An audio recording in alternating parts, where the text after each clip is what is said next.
Hello guys, আমি চলে এসেছি তোমাদের ছোট্ট পুতুল। ভাবছো তো তোমরা আমার মুখের ওড়না বাঁধা কেন? আজ আমি করতে এসেছি ড্রয়িং। তোমার রঙে প্রচুর অ্যালার্জি, আমার অনেক প্রবলেম হয়, সেই জন্য আমি মুখে ওড়না বেঁধে নিয়েছি।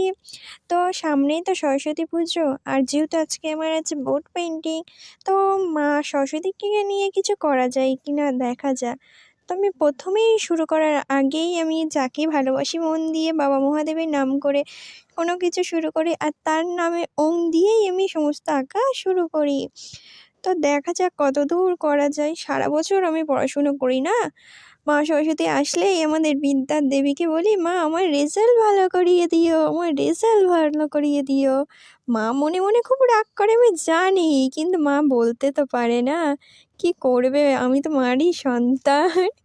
তা কী করবো, সারা বছর পড়াশুনো করি না, পরীক্ষার আগে বলি, মা আমার রেজাল্ট ভালো করে দিও, রেজাল্ট ভালো করে দিও। আর রেজাল্ট ভালো না হলে তো বাড়িতে কি খুব বকবে। এমনি তো আমি 24 ঘন্টা আমার মার কাছে খুবই বকা শুনি। আমার মতন বেয়াদব মেয়ে বোধহয় একটাও নেই। তো দেখা যাক, তোমাদের সাথে কথা বলতে বলতে আমি অনেকটাই কাজ করে ফেলেছি প্রায়।